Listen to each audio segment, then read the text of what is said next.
नमस्कार। ये है कहानियों का अद्भुत संसार। किस्सा कहानी, कहानियाँ जिनमें हम लिखते हैं खुद को। मैं रोली श्रीवास्तव आपको सुना रही हूँ लेखिका मधु मिश्रा जी की कहानी पश्चाताप। ये फूल नारियल का पैकेट कितने का होगा माँ जी? निधि ने महामाया मंदिर के सामने नारियल प्रसाद वाली महिला से पूछा। जी, ये 51 का, ये 101 का और ये बड़ी चूनर के साथ 151 का, दुकान वाली महिला ने कहा। सस्ते मस्ते सामान रखकर पूजा के सामान में भी ठगी करते हैं ये लोग, फुसफुसाते हुए निधि ने कहा। नहीं मैडम, पूजा के सामान में हम लोग प्रॉफिट नहीं लेते, एकदम हिसाब से ही पैकेट बना है। देखो, नारियल ही 20 का होता है, फिर साथ में फूल, चुनर, अगरबत्ती और इसमें इलायची दाना भी तो है। शायद उस महिला ने निधि की फुसफुसाहट को समझकर ही तुरंत प्रत्युत्तर दिया। हाँ हाँ ठीक है, कितने ईमानदार हो पता है। कहते हुए निधि ने 51 रुपए वाला पैकेट लिया और मंदिर के अंदर चली गई। वहाँ पर उसने देखा दर्शन के लिए लंबी लाइन लगी है, लेकिन आज जितना भी समय लगे उसे दर्शन तो करना ही था, क्योंकि दोबारा इतनी दूर आना मुश्किल ही है और इसीलिए ही तो उसने ऑफिस से छुट्टी भी ली है। अब थोड़ी देर बाद उसने ध्यान दिया, लाइन में खड़ी उसके सामने वाली 2 महिलाएं आपस में बात कर रही थीं। नैना, तुमने कहाँ से लिया नारियल पैकेट? मंदिर के सामने जो नारियल वाली बैठी है ना, उसी से। क्यों, क्या हुआ? अरे वो ना हमारे घर के पास ही रहती है।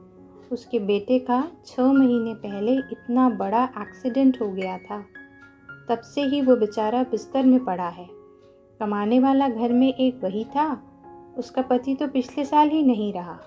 वो जो कुछ कमाती है ना, उससे ही उसका घर चलाना मुश्किल होता है, और इस बार तो वो माँ से मन्नत मांगकर नारियल के हर पैकेट के साथ चुनर भी फ्री में दे रही है।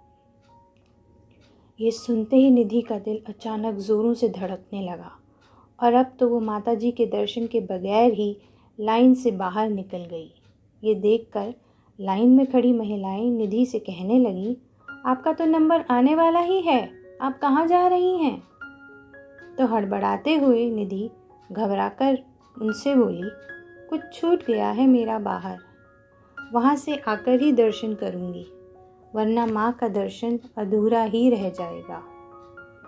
और अब जाते जाते ही वो सोचने लगी, अनजाने में आज तो मैं एक माँ की श्रद्धा का अपमान करने जा रही थी। और अब तेज़ कदमों के साथ उस दुकान वाली महिला के पास पहुँची और उसे 500 का नोट पकड़ाते हुए बोली, प्लीज़ माताजी, आप इसे रख लो, मना नहीं करना। नहीं मैडम, मैं बिना मेहनत के किसी से पैसे नहीं लेती, जितना भी मिल जाता है बस उसी से हम लोग।